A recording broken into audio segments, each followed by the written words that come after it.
എല്ലാ കൂട്ടുകാർക്കും നമസ്കാരം. നമ്മുടെ പുതിയ വീഡിയോയിലേക്ക് സ്വാഗതം. ഇന്നത്തെ നമ്മുടെ വീഡിയോ എൻ്റെ കൂട്ടുകാർ കുറേ നാളായിട്ട് ആവശ്യപ്പെട്ടുകൊണ്ടിരിക്കുന്ന ഒന്നാണ്. കൂടുതൽ ക്വാണ്ടിറ്റിയിൽ എങ്ങനെയാണ് മസാലപ്പൊടികൾ തയ്യാറാക്കി എടുക്കുന്നതെന്നാണ്. ഇന്ന് നമ്മൾ ഗരം മസാല കൂട്ടായിട്ടാണ് നിങ്ങൾക്ക് വേണ്ടിയിട്ട് കാണിച്ചു തരുന്നത്. ഒരു സ്പെഷ്യൽ മസാലയാണ്. അതുകൊണ്ട് ചിക്കൻ മസാലയായിട്ടും ബീഫ് മസാലയായിട്ടും ബിരിയാണി മസാലയായിട്ടും അങ്ങനെ മസാല ചേർത്തുണ്ടാക്കുന്ന ഏതൊരു റെസിപ്പികൾക്കും ഈ ഒരൊറ്റ മസാല മാത്രം മതിയാകും. കൂടുതൽ അളവാണ് ഇന്നത്തെ വീഡിയോയിൽ ഉൾപ്പെടുത്തിയിരിക്കുന്നത്. ഈ ഒരു അളവെല്ലാം തന്നെ നിങ്ങളൊരു ബുക്കിൽ എഴുതി സൂക്ഷിച്ച് ഇതേ രീതിയിൽ തന്നെ തയ്യാറാക്കി നോക്കിക്കോളൂ. കടകളിൽ നിന്നും വാങ്ങുന്ന മസാലയെ പോലെയല്ല, കുറഞ്ഞ അളവിൽ മാത്രം ഉപയോഗിച്ചാൽ മതിയാകും. അപ്പോൾ നോക്കാം എങ്ങനെയാണ് നല്ലൊരു മസാല കൂട്ട് തയ്യാറാക്കി എടുക്കുന്നതെന്ന്.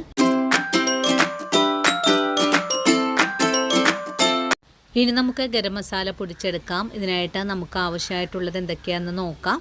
ആദ്യമായിട്ട് ഞാനിവിടെ എടുത്തിട്ടുള്ളത് കറുവപ്പട്ടയാണ്. കറുവപ്പട്ട ഒരു 1/4 കിലോ അളവിലാണ് എടുത്തിട്ടുള്ളത്. കറുവപ്പട്ട വാങ്ങിക്കുമ്പോൾ ഇത്രയും വലിയ പീസുകളായിട്ടാണ് നമുക്ക് കിട്ടുക. നമുക്കിത് ചെറിയ ചെറിയ പീസാക്കിയിട്ട് വേണം ഒന്ന് എടുക്കാനായിട്ടും. ഇനിയിപ്പോൾ എടുത്തിട്ടുള്ള കറുവപ്പട്ട ഒരു പാത്രത്തിലേക്കാണ് ഇട്ട് കൊടുക്കുന്നത്. കറുവപ്പട്ട എടുത്തു കഴിഞ്ഞാൽ പിന്നെ നമുക്ക് ആവശ്യമായിട്ടുള്ളത് പെരിഞ്ജീരകമാണ്. പെരിഞ്ജീരകം ഒരു 1/2 കിലോ അളവിലാണ് എടുത്തിട്ടുള്ളത്. ഇതിന്റെ കല്ലും മണ്ണും ഒക്കെ കളഞ്ഞതിന് ശേഷം ഇതേ പാത്രത്തിലേക്ക് തന്നെ മാറ്റുവാണ്. മസാലകൾ എടുക്കുമ്പോൾ കഴുകി വെയിലത്തിട്ട് ഉണക്കിയതിന് ശേഷമായിരിക്കണം എടുക്കേണ്ടതും. പെരിഞ്ജീരകവും പാത്രത്തിലേക്ക് മാറ്റിക്കഴിഞ്ഞാൽ പിന്നെ നമുക്കിതിലേക്ക് ആവശ്യമായിട്ടുള്ളത് ഏലക്കയാണ്. കറികളൊക്കെ തയ്യാറാക്കുമ്പോൾ നല്ലൊരു മണമൊക്കെ കിട്ടുന്നതിനായിട്ട് നമുക്കിതിലേക്ക് ഒരു 200 ഗ്രാം അളവിലാണ് ഏലക്ക ആവശ്യമായിട്ടുള്ളത്. ഏലക്ക എടുത്തു കഴിഞ്ഞാൽ പിന്നെ നമുക്ക് ഗ്രാമ്പൂവാണ് ആവശ്യമായിട്ടുള്ളത്. ഗ്രാമ്പൂ ഒരു 100 ഗ്രാം അളവിൽ എടുത്തിട്ടുണ്ട്. നമ്മൾ ഇന്ന് എടുക്കുന്ന മസാലകളുടെ അളവുകളെല്ലാം തന്നെ നിങ്ങളൊന്ന് നോട്ട് ചെയ്യുന്നത് നന്നായിരിക്കും. കറയാമ്പൂ എടുത്തതിന് ശേഷം പിന്നെ നമുക്ക് ആവശ്യമായിട്ടുള്ളത് തക്കോലമാണ്. തക്കോലം എടുക്കുമ്പോൾ പ്രത്യേകം ശ്രദ്ധിക്കേണ്ട ഒരു കാര്യമുണ്ട്. ഇതിന്റെ ഉള്ളിൽ ഒരു സീഡ് ഉണ്ടാകും. ആ ഒരു സീഡ് നമുക്ക് എടുത്ത് കളയേണ്ടതാണ്. മസാല പൊടിച്ചെടുക്കുമ്പോൾ ഈ ഒരു കുരു നീക്കം ചെയ്തിട്ട് വേണം നമുക്ക് പൊടിച്ചെടുക്കാനായിട്ട്. അല്ലെങ്കിൽ നമുക്ക് വയറിനൊക്കെ ഇൻഫെക്ഷൻ ഒക്കെ വരാനൊക്കെ ഒരുപാട് സാധ്യതയുണ്ട്.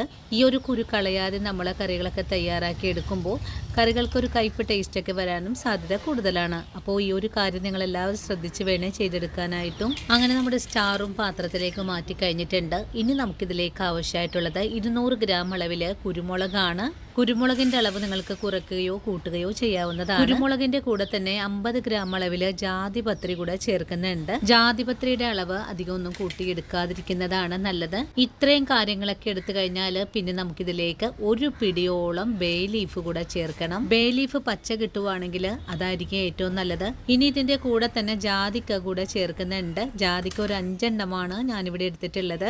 നമ്മുടെ കറികൾക്ക് നല്ല കൊഴുപ്പ് കിട്ടുന്നതിനായിട്ട് ഞാനിതിലേക്ക് ഒരു 50 ഗ്രാം അളവില് കശകശ കൂടെ ചേർക്കുവാണ്. ഇതെല്ലാ കടകളിലും വാങ്ങിക്കാൻ കിട്ടുന്നതാണ്. കറികൾക്ക് നല്ല കൊഴുപ്പ് കിട്ടുന്നതിന് വേണ്ടിയിട്ടാണ് ചേർക്കുന്നത്. കാറ്ററിംഗുകാരൊക്കെ ഗരം മസാലയിൽ ചേർക്കുന്ന ഒരു കൂട്ടാണ് സജീരകം. സജീരകം ചേർക്കുമ്പോൾ നല്ലൊരു ഫ്ലേവറാണ് കറികൾക്ക് കിട്ടുക. ഒരു 50 ഗ്രാം അളവിൽ തന്നെയാണ് എടുത്തിട്ടുള്ളത്. ഇത്രയും കാര്യങ്ങളൊക്കെ ചേർത്ത് കഴിഞ്ഞാൽ പിന്നെ നമുക്കിതിലേക്ക് വേണ്ടത് ഈ ഒരു മസാലയ്ക്ക് പ്രത്യേക ടേസ്റ്റ് കിട്ടുന്നതിനായിട്ട് 200 ഗ്രാം അളവില് ക്യാഷ്യൂസ് കൂടെ ചേർക്കുന്നുണ്ട്. ക്യാഷ്യൂസ് ചേർക്കണമെന്ന് ഒരു നിർബന്ധവും ഇല്ലാട്ടോ. ഞാൻ നമ്മുടെ കാറ്ററിംഗ് മസാലയിൽ ചേർക്കുന്ന കൂട്ടായതുകൊണ്ട് മാത്രമാണ് ക്യാഷ്യൂസും ചേർത്തിട്ടുള്ളത്. ഇനി നിങ്ങൾ നിങ്ങളുടെ വീടുകളിൽ ഉണ്ടാക്കുന്ന ചിക്കൻ കറി ആവട്ടെ, ബീഫ് കറി ആവട്ടെ, ബിരിയാണി ആവട്ടെ, ഈ ഒരു കറികളിലെല്ലാം തന്നെയും ഇതുപോലെ മസാല ചേർത്ത് കഴിഞ്ഞാൽ മറ്റൊന്നും ചേർക്കേണ്ട ആവശ്യവും വരുന്നില്ല.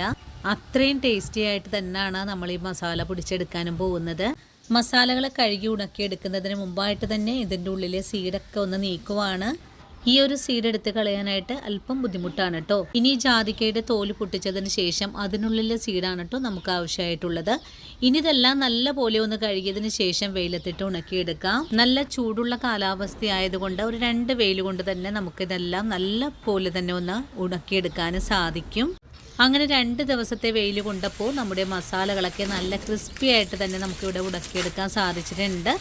ഇനിയിപ്പോൾ ഈ ഒരു ചൂടോടുകൂടി തന്നെ നമുക്കൊരു മിക്സിയുടെ ജാറിലിട്ടാണ് പൊടിച്ചെടുക്കേണ്ടത്. ഈ ഒരു മസാലകളെല്ലാം തന്നെ നിങ്ങൾക്ക് കൂടുതൽ ക്വാണ്ടിറ്റിയാണ് ചെയ്യേണ്ടതെങ്കിൽ ഈ ഒരു അളവുകളെല്ലാം തന്നെ നിങ്ങൾ നോട്ട് ചെയ്ത് വെച്ചിട്ട് നിങ്ങൾ കൂടുതൽ അളവിൽ തന്നെ പൊടിച്ചെടുത്താൽ മതിയാകും. ഞാനിപ്പോൾ മില്ലിൽ കൊടുത്ത് പൊടിപ്പിക്കുന്നില്ല. നമ്മുടെ വീട്ടിലെ മിക്സിയിൽ തന്നെയാണ് പൊടിച്ചെടുക്കാനും പോകുന്നത്.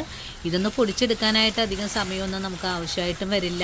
ഇനിയിപ്പോൾ മസാലകൾ ഒന്നുകൂടി ചൂടാക്കി എടുക്കണമെങ്കിൽ അടുപ്പിൽ വെച്ചിട്ട് ഇതുപോലെ ചെറിയ തീയിൽ വെച്ചിട്ട് ഒന്ന് ഇളക്കിയെടുത്താലും മതിയാകും. എങ്ങനെയാണെങ്കിലും മിക്സിയുടെ ജാറിലേക്ക് ഇട്ട് കൊടുക്കുമ്പോൾ ചെറിയ ചൂടോടുകൂടി തന്നെയാണ് നമുക്ക് ഇട്ട് കൊടുക്കേണ്ടത്. അപ്പോഴാണ് നല്ല പെർഫെക്റ്റ് ആയിട്ട് തന്നെ മസാലകൾ പൊടിച്ചെടുക്കാനും സാധിക്കുന്നത്. ഇനിയിപ്പോൾ ഞാൻ മിക്സിയുടെ ജാറിലേക്ക് മസാല പൊടിക്കാനായിട്ട് മാറ്റിയിട്ടുണ്ട്. വളരെ എളുപ്പത്തിൽ തന്നെ നമുക്ക് പൊടിച്ചെടുക്കാൻ സാധിച്ചിട്ടുണ്ട്. ഇനി പൊടിച്ചെടുത്ത മസാല മറ്റൊരു പാത്രത്തിലേക്കാണ് മാറ്റി കൊടുക്കുന്നത്. വളരെ വേഗത്തിൽ തന്നെ നമുക്ക് ഈ മസാലകൾ പൊടിച്ചെടുക്കാൻ സാധിക്കും. ഈ ഒരു രീതിയിൽ തന്നെ നമുക്ക് എല്ലാം ഗരം മസാലയും ഒന്ന് പൊടിച്ചെടുക്കാം. മസാലകൾ പൊടിച്ചെടുക്കുമ്പോൾ നല്ല ചൂടായിരിക്കും. ആ ചൂടൊന്ന് ആറിയതിന് ശേഷമായിരിക്കണം നമുക്ക് ബോട്ടിലുകളിലേക്ക് ഈ ഒരു മസാല ആക്കേണ്ടതും. അങ്ങനെ വളരെ എളുപ്പത്തിൽ തന്നെ നമ്മുടെ എല്ലാ മസാലയും ഞാനിവിടെ പൊടിച്ചെടുത്തിട്ടുണ്ട്.